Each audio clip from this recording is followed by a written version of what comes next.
Quero convidar você a abrir a sua Bíblia no livro de Provérbios, capítulo 3, verso 5. Livro de Provérbios, capítulo 3, verso 5.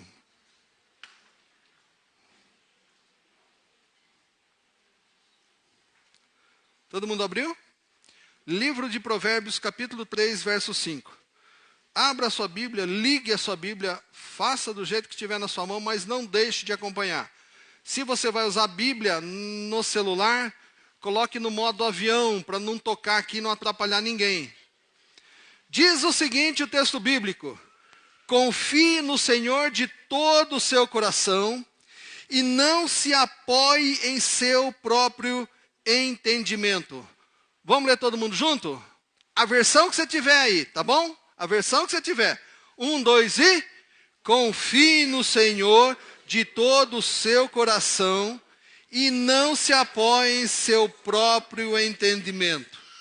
Muito bem, a maioria pelo jeito é essa versão aqui, né? Ou, não tem nada. A maioria é essa versão. Confie no Senhor de todo o seu coração e não se apoie no seu próprio entendimento. Eu quero desafiar você a por pelo menos 30 ou 40 minutos, nós vamos ficar nesse tempo aí, você preste atenção em mim. Isso significa o quê? Está sentindo cheirinho de pipoca? Não é para você. Esquece. Transcende. Alguém fez aí, mas não é para você. Você pode comer depois do culto, na sua casa. Essa pipoca não é para você, é para o seu filho. Mas então, esquece dessa pipoca, tá bom? Sabe aquela conta, aquele problema que você tem para resolver amanhã? Deixa ele para amanhã, porque ele vai continuar lá amanhã. Do mesmo jeitinho. Ou Deus pode fazer o que Ele quiser. Combinado? Diga para quem está do teu lado agora. Você vai dizer para quem está do teu lado assim: ô meu irmão, ô minha irmã, pode falar aí. Não me atrapalha, pode falar. Eu quero prestar atenção no culto. Se você conversar comigo, pode falar aí, fala aí.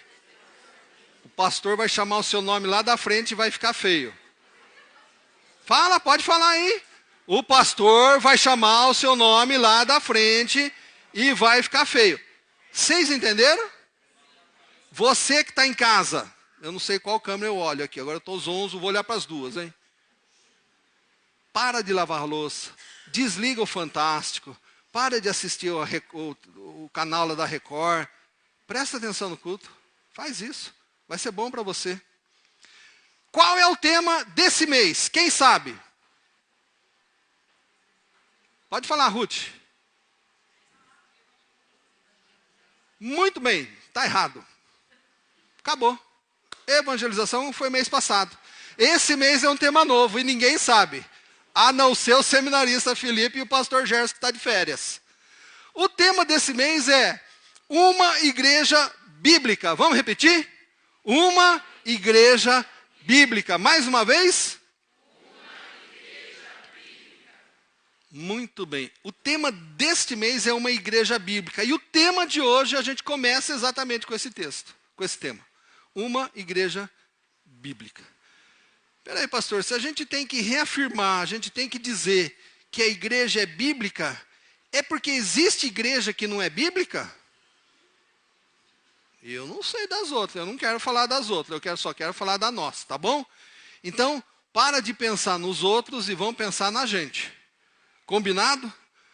Uma igreja bíblica é a nossa avaliação como igreja. Nós vamos olhar para a nossa vida. E sabe por quê? Você sabe quantos anos a IPI faz esse mês? IPI é a nossa denominação.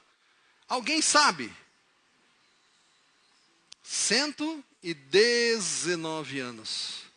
Vai completar no dia 31 de julho, 119 anos. Nossa igreja nasceu no dia 31 de julho de 1903. O único que lembra dessa data era o Isadir. Não, o Isadir não estava lá também. Não, Isadir, esse cabelinho branquinho assim é só branquinho mesmo, né? Nenhum de nós aqui estávamos lá. Tirando aquela senhora que é a mãe da minha esposa. Ah, brincadeira, a Dona Ivone falou: Itamar, se você não brincar comigo hoje, eu fico brava, então. Mas a Dona Ivone também não estava lá em 1903, na fundação da Igreja Presbiteriana Independente do Brasil. A nossa igreja completa 119 anos. É uma avaliação da denominação e é uma avaliação da igreja local aqui, das nossas vidas. Você topa fazer isso? Então pega o seu sono, pega o seu cansaço, dá uma esticada aí. Quando você boceja, eu escuto daqui. Quando você abre a sua bocona mesmo, eu vejo daqui também, irmãos. Então vamos lá hoje. 30, 40 minutinhos, combinado? Combinado? Eu separei algumas histórias para a gente conversar. E para a gente falar de uma igreja bíblica, tem muitos aspectos que dá para a gente tratar de uma igreja bíblica. Hoje eu escolhi 3. Só 3. Porque se você gravar esses 3, gente, eu estou feliz da vida. Deus pode vir e levar tudo vocês que eu estou tranquilo para trazer a próxima igreja para eu trabalhar. Não, eu fico. Vocês entenderam, né? Que eu sou rápido. A Cida percebeu lá no fundo e ela sentiu alguém puxando a perna dela já. Não, Cida, fica tranquilo. Mas se você aprender esses 3 aspectos que eu vou compartilhar com você hoje, eu fico muito feliz. Tá? Primeiro aspecto que eu quero falar de uma igreja bíblica. É um assunto que nós falamos do mês inteiro passado. Qual é o tema que nós conversamos o mês inteiro atrás? Evangelização. Efésios nós estamos estudando na escola dominical, né? Nós estamos vendo o livro na escola dominical. Mas o tema dos nossos cultos do mês passado foi evangelização. Eu quero contar uma história para você, e me perdoem a eventual erro aqui na pronúncia dos nomes, tá? Porque é tudo gente em inglês. Mas eu quero falar do Whitefield. Quem foi o Whitefield? Foi um pastor anglicano, viveu no século XVIII, lá na Inglaterra, na Grã-Bretanha. E ele foi um pastor itinerante, ele foi extremamente usado no movimento, né, do reavivamento que teve naquela região, nessa época do mundo. Qual é o nome dele? Garfield? Não. Whitefield. Vamos repetir? Whitefield. Olha só, você já aprendeu o nome hoje. E esse pastor, ele era itinerante, ou seja, ficava num lugar, depois viajava para o outro, e ele sempre ficava hospedado, ele era hospedado em casas. Naquela época, era uma outra realidade, né? E mesmo quem não era protestante, cristão, hospedava essas pessoas. E esse homem, ele tinha uma prática que se tornou algo marcante e todo mundo conhecia. Ele ficava numa determinada casa e depois, pouco antes dele ir embora, ele ia e conversava com cada pessoa da família. E a grande conversa dele, a grande pergunta dele era o seguinte: você sabe para onde a sua alma vai depois que você morrer? Você sabe? Você sabe para onde a sua alma vai depois que morrer? Ei, Renan, São Paulino, você sabe para onde vai a sua alma depois que você morrer? Whitefield conversava com cada pessoa da família. E batia um papo, e apresentava a Bíblia, falava de Jesus, individualmente. Mas uma determinada vez ele ficou hospedado na casa de uma família, de um coronel. E esse coronel, ele era tudo. Um cara muito bom, inclusive. Mas não era cristão. E a hospedagem que o Whitefield recebeu nessa família foi tão bacana, foi tão intensa, eles cuidaram tanto do Whitefield, que ele começou a se sentir constrangido em ter que apontar, como ele fazia habitualmente, para cada membro da família, falando: olha, você tem que fazer isso, acontecer, bater um papo sobre a questão da alma imortal do ser humano. E ele foi tão recebido que ele começou a ficar constrangido. Isso ele relata, tá bom? Ele compartilha isso. Mas Deus, o Espírito Santo, começou a tratar com o Whitefield. Falou: não, Whitefield, você vai ter que falar para cada uma dessas pessoas o quê? Para onde vai a alma imortal dela? E o Whitefield começou a brigar com Deus. Você já brigou com Deus? Né? Deus manda você fazer uma coisa, você começa a arranjar argumento de tudo quanto é jeito para não fazer. Né? que o Espírito Santo tocou no coração do Whitefield e ele resolveu então, orou a Deus e montou a sua estratégia para tratar com essas pessoas. Chegou, encerrou aquele período, ele agradeceu a família e ele foi embora. Foi embora. Não conversou com cada um dos membros da família. Era o coronel, a sua esposa e 2 filhas. A mulher, que não eram cristãos convertidos, ou pelo menos declarados, comentou com o marido e ficou um pouco chateada com aquilo. Por quê? Porque ela sabia que sempre que encerrava uma visita do Whitefield, o que ele fazia? Ele batia um papo com cada membro da família. Ela ficou incomodada com aquilo. E ela subiu no quarto, então, para olhar lá, para ver se de repente eles tinham errado alguma coisa na hospedagem do Whitefield. E ela encontrou lá uma carta de agradecimento dele e uma mensagem escrita no vidro com o anel do Whitefield, que ele inclusive deixou lá para aquela família. E qual era a mensagem que ele escreveu no vidro da casa? Falta apenas uma coisa. Falta apenas uma coisa. Diz para quem está do teu lado aí. No seu caso, para quem está atrás de você, Tamires. Falta apenas uma coisa. Whitefield foi tão bem recebido naquela família, foi tão bem tratado, que a única coisa que faltava para eles era o quê? Jesus Cristo. Jesus Cristo. Eles eram pessoas boas, tinham boas práticas, a conduta deles era exemplar na sociedade. Whitefield percebeu isso. A maneira como os receberam, tudo maravilhoso, mas faltava apenas uma coisa. E essa uma única coisa que faltava poderia levar a alma eterna, imortal imortal dessa família para o inferno. A falta dessa única coisa chamada Jesus Cristo poderia levar essa família para o inferno. Uma família maravilhosa, uma família atenciosa, uma família extremamente zelosa, cuidadosa com o seu visitante. Mas faltava apenas uma coisa. Meu irmão e minha irmã, quantas vezes nós nos deparamos com algumas pessoas e a gente sabe o que falta e a gente não fala, a gente não compartilha, a gente não diz, a gente não anuncia Jesus como Salvador e como Senhor. Falta Jesus na sua vida?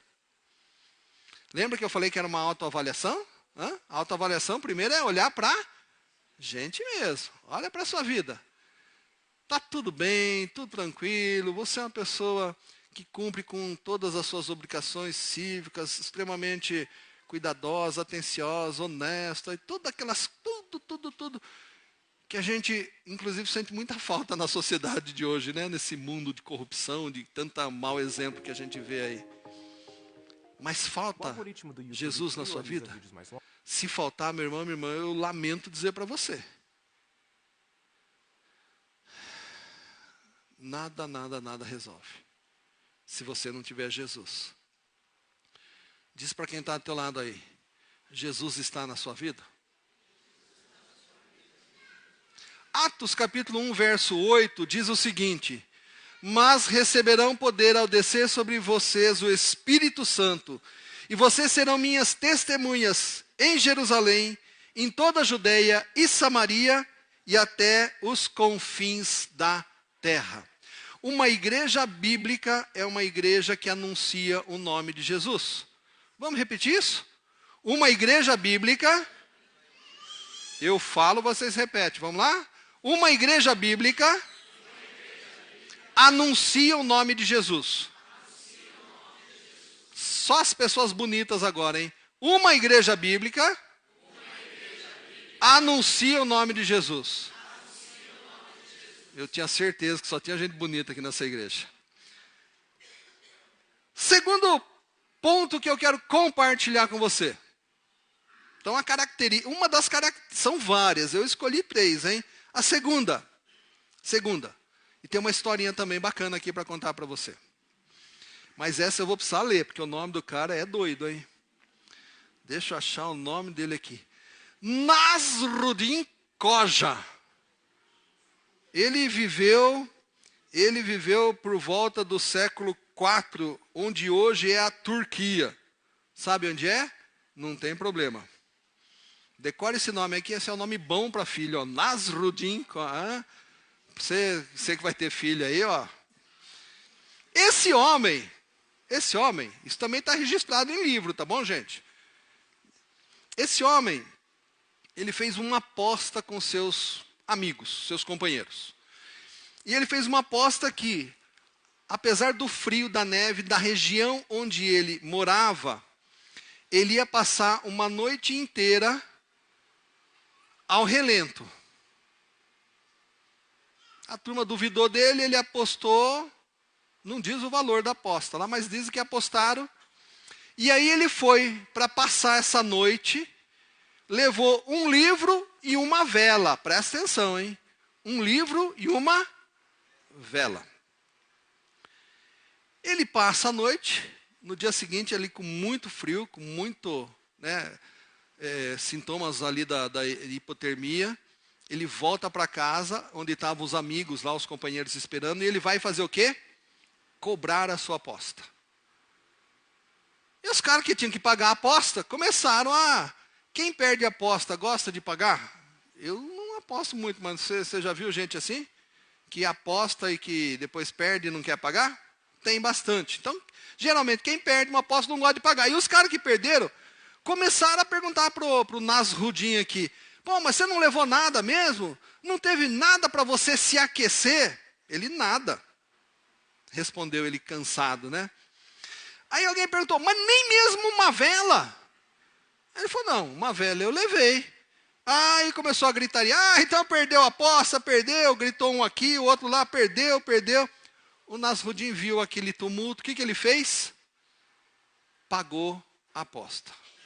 Como se ele tivesse perdido a sua aposta. Um mês e pouco depois, ele convida aquela mesma turma para um banquete. A mesma turma. Os caras vêm, estão lá na sala dele, e de repente começa a demorar. Sabe a janta, não vem? Já foi jantar na casa de alguém assim, e alguém começa a demorar. E diz o registro histórico aqui que começou a demorar 4, 5, 6 horas, até que os amigos dele começaram a reclamar, não aguentavam mais pãozinho com patê em cima de alho, não aguentava mais. Aí o Nasruddin falou, não, vamos lá para a cozinha então. E ele levou todos os amigos para a cozinha. E ele mostrou um caldeirão e uma vela embaixo. E a água nem fervendo estava. E ele disse o seguinte, eu não sei por que não esquentou.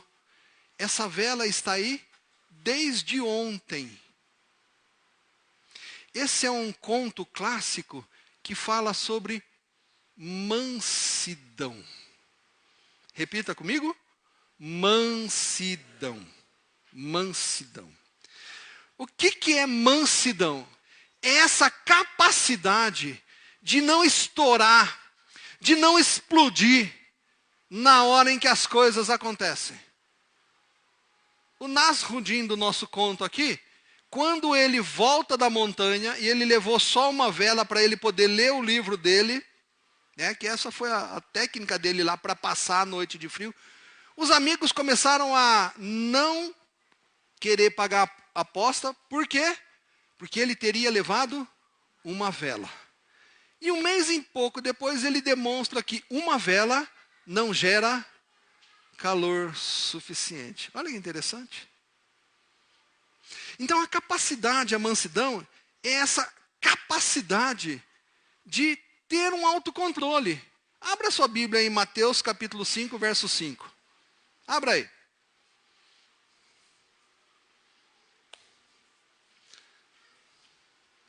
Mateus capítulo 5, verso 5. Jesus, no clássico sermão dele da montanha, né, como os teólogos aí registraram, o que é que uma das tantas coisas que ele diz? Bem-aventurado os mansos, porque herdarão a terra.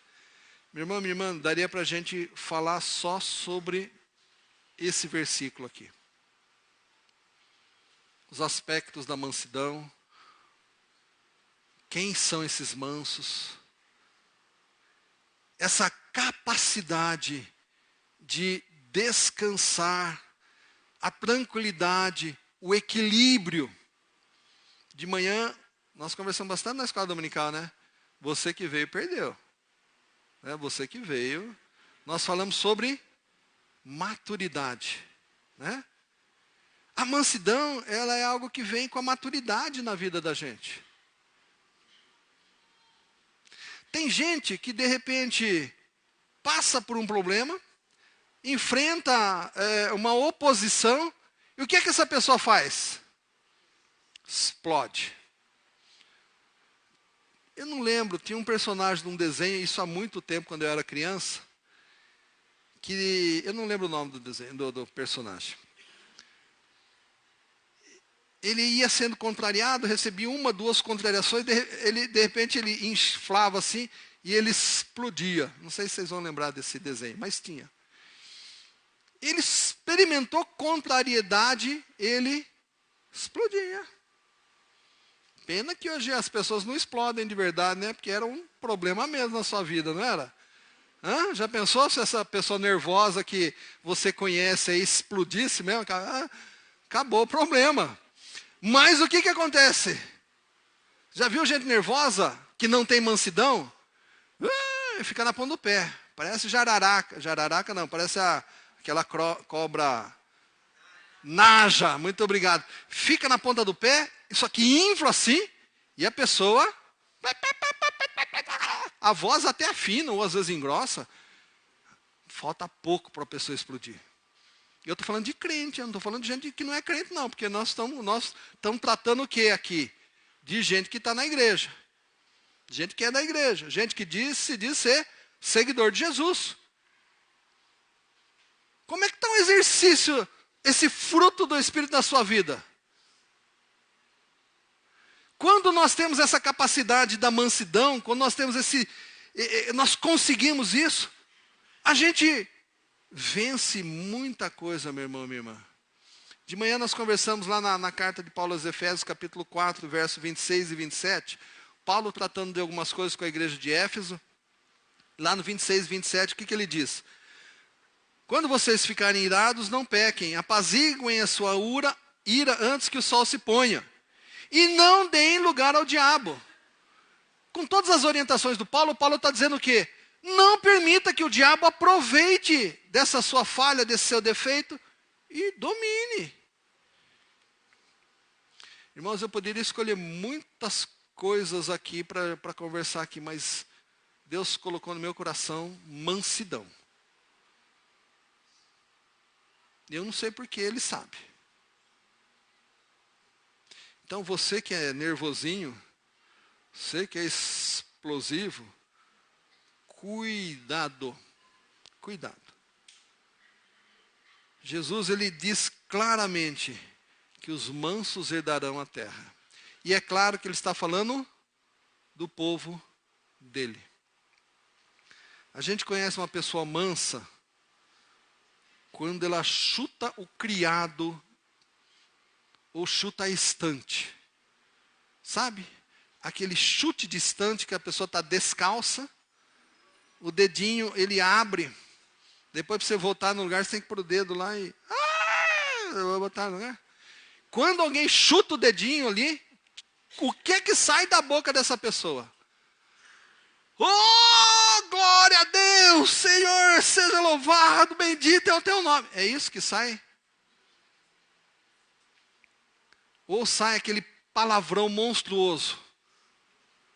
Constitucionalissimamente. O Mateus sabe a maior palavra do Brasil, do dicionário brasileiro, o Mateus sabe decor, meu filho.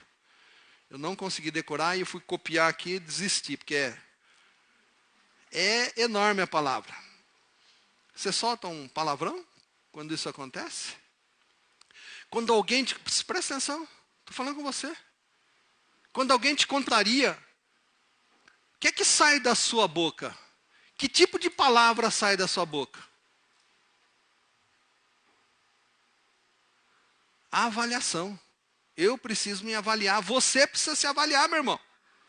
Se você é um discípulo, seguidor de Jesus, faz parte de uma igreja que quer ser bíblica, você tem que mudar. Diz aí para quem está do teu lado aí, você tem que mudar. Você tem que mudar. Você. Ó, estou mirando na Tamires aqui, estou acertando quem está em casa também. Se você não mudar, a igreja não muda. Você entende isso? Se você não mudar, a sua família não muda. Se você é explosivo, se você fala palavrão, se você não tem controle, se você... Meu irmão. Tem uma outra historinha aqui sobre mansidão. Um filho de um sitiante, de um fazendeiro, foi estudar na faculdade, foi fazer faculdade. E o pai pagando todo mês, né? Mas teve um mês lá que aconteceram alguns problemas, o menino gastou todo o dinheiro que ele tinha do orçamento dele. Gastou. E essas coisas acontecem com a gente, não acontece? De vez em quando a gente, né? O mês continua, você olha para o mês, ele passou 10 dias só, mas você teve lá o seu carro quebrou, acabou o gás, estourou o botijão, aquele registro lá estourou, você tem que comprar outro. O orçamento estourou. E ele ficou tão sem dinheiro que ele mandou um telegrama. Isso aqui é da época do telegrama. Por quê? Porque na fazenda não pegava WhatsApp, não pegava sinal. Então ele manda um telegrama. Pai, vírgula, mande dinheiro. O pai, quando recebe aquela telegrama, o que ele faz? Esse menino está pensando que eu sou banco? Está pensando que eu imprimo dinheiro? Ah, não, ele não falou assim, não. Ele falou assim, esse moleque está pensando que eu sou banco? Usou um, né? Ele é mais... Está pensando que eu imprimo dinheiro? Ele era mais Piracicabano, né, Cida? Não posso falar isso na live, né, Tiago? Agora já falei, pessoal de Piracicaba, falar assim mesmo. O que você está pensando? Esse menino pensando que eu faço dinheiro? E ficou nervoso. Tá, o que ele pensa que é? Não vou mandar dinheiro coisa nenhuma. A esposa pega o telegrama e com toda aquela calma característica da mulher, né? Ela lê o bilhete usando a entonação do filho. Pai, mande dinheiro. E quando ela lê com a entonação do filho, o coração dele quebra. Quando a gente não trata com mansidão as coisas, a gente faz bobagem. E para encerrar o ponto da mansidão, tinha um menininho muito explosivo. Muito explosivo.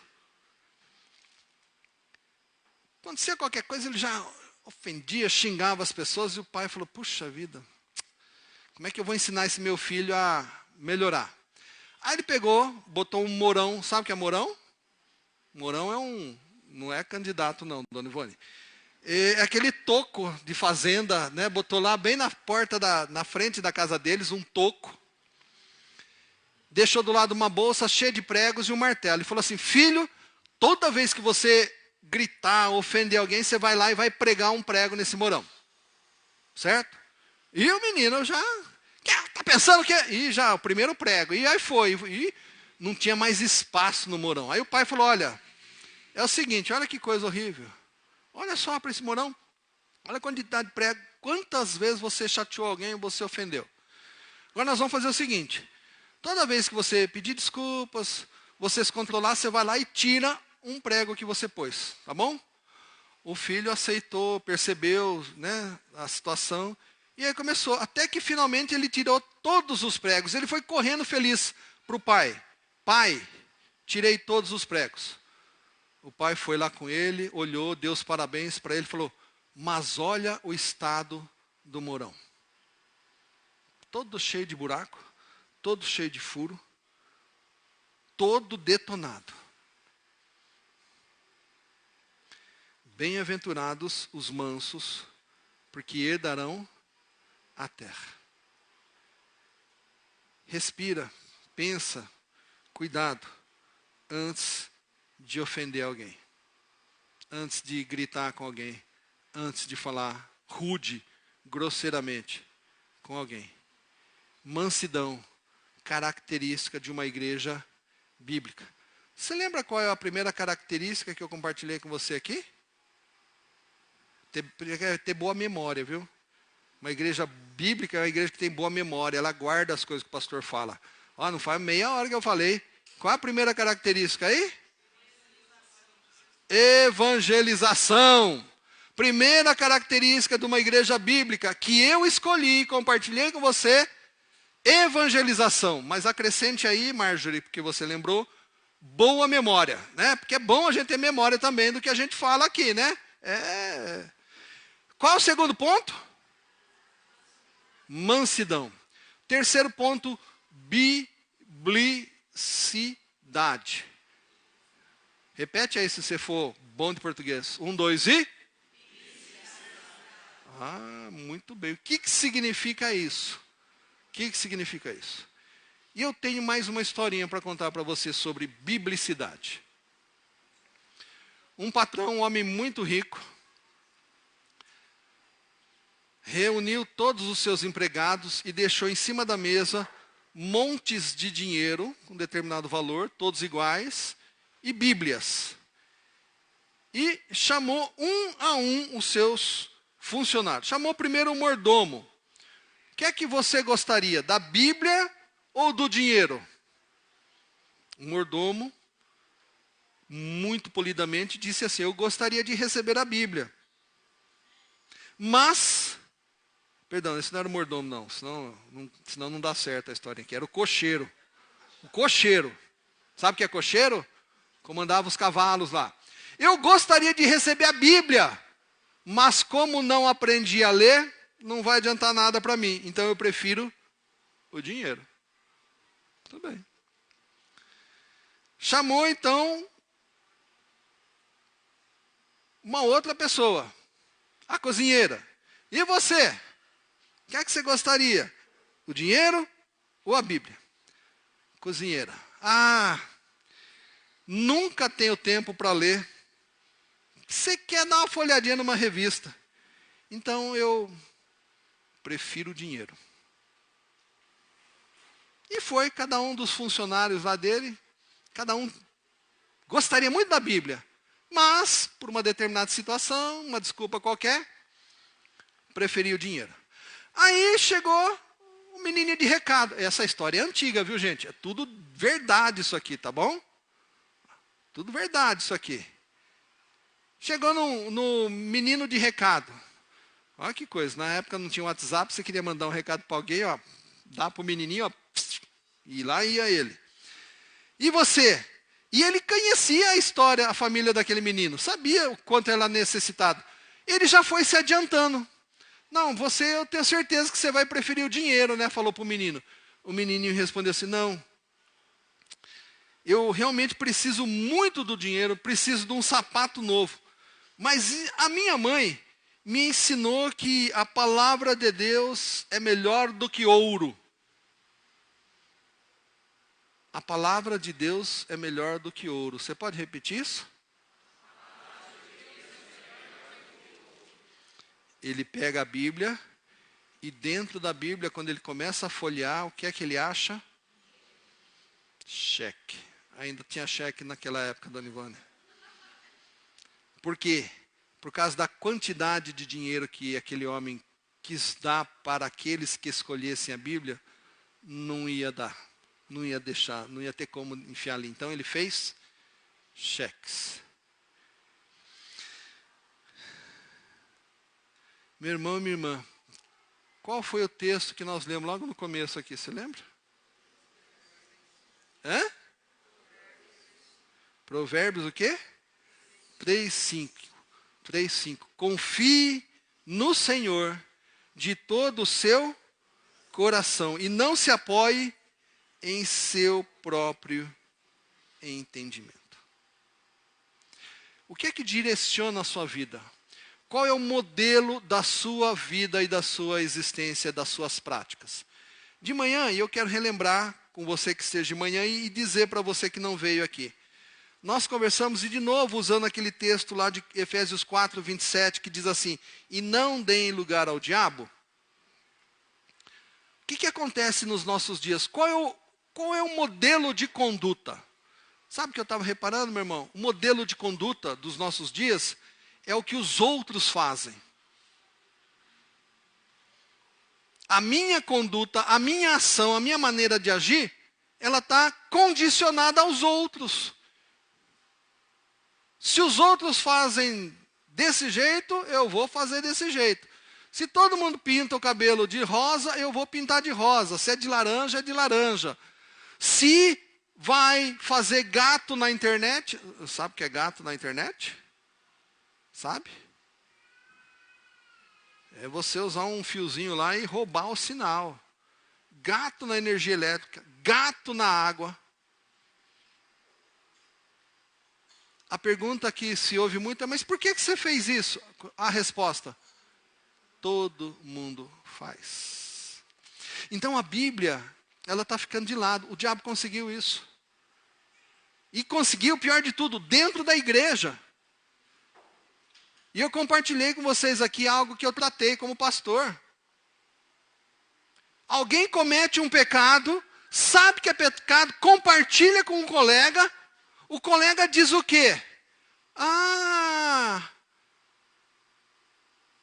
eu achava que era pecado, mas já que você fez, eu vou fazer também. Qual é o padrão de conduta? É Deus? Não, as pessoas estão se conduzindo e se comportando pelo que rola ao redor. Pelo que um faz ou que o outro deixa de fazer. A Bíblia deixou... Acorda quem está do seu lado aí, quase dormindo. Dá uma cutucada aí. Fala assim, ô meu irmão, acorda aí, desperta aí, vamos lá. Pode parar de orar aí que o pastor não precisa dar oração nesse instante não. Ora depois. A Bíblia deixou de ser o centro da conduta do nosso comportamento. E ele é o que agora? É só mais um livro. É só mais um livro que a gente lê, que a gente gosta demais, que a gente acha muito bacana. Mas ele não provoca mudança e transformação na vida da gente. Estou falando com você. A Bíblia tem que mudar a sua vida, o seu comportamento, as suas atitudes. A sua fala, o seu pensamento, a maneira com que você fala tem que ser de acordo com a palavra de Deus. Não pode mais ser pelo comportamento das outras pessoas. Chega, meu irmão. Nós estamos chegando no tempo onde nós seremos testados, provados, e nós vamos ter que dar conta da nossa vida. Do nosso comportamento, daquilo que eu faço ou deixo de fazer. Nós vamos ter que dar. E se você fizer pela Bíblia, não tem como errar. Agora, se você fizer pelo que o outro faz, aí você está na roça, como diz a turma aí. Está complicado, está enrolado. Biblicidade. Bíblia no centro. Valores e princípios do meu comportamento conforme a Bíblia. Amém, meu irmão? Fique em pé um pouquinho para você acordar aí num susto. Vamos lá.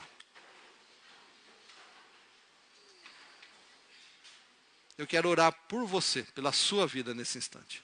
Tá bom? Deus bendito, muito obrigado por esse tempo que tivemos. Obrigado porque a tua palavra nesse país ainda pode ser lida, compartilhada publicamente, sem medo. Deus esteja com os nossos irmãos e irmãs que estão esparramados por esse mundo, levando a tua palavra, o teu evangelho, em lugares onde dizer-se seguidor de Jesus implica na morte. Mas mesmo assim, ó Pai, teus filhos e filhas estão aí te servindo nesses países. Ajuda-nos a nós que estamos aqui a sermos de fato uma igreja bíblica. Uma igreja onde os princípios e valores do teu reino, conforme o que o Senhor deixou na tua palavra, sejam colocados em prática. Desperta-nos, ó Deus, desse sono que toma conta das nossas vidas. Ajuda-nos a acordar, ó Deus, para que a gente possa fazer a tua vontade. E de fato sermos testemunhas da tua salvação, anunciando o teu reino. E termos a nossa vida transformada pelos teus valores. Nós oramos, ó Deus, agradecidos, no nome santo de Jesus. Amém.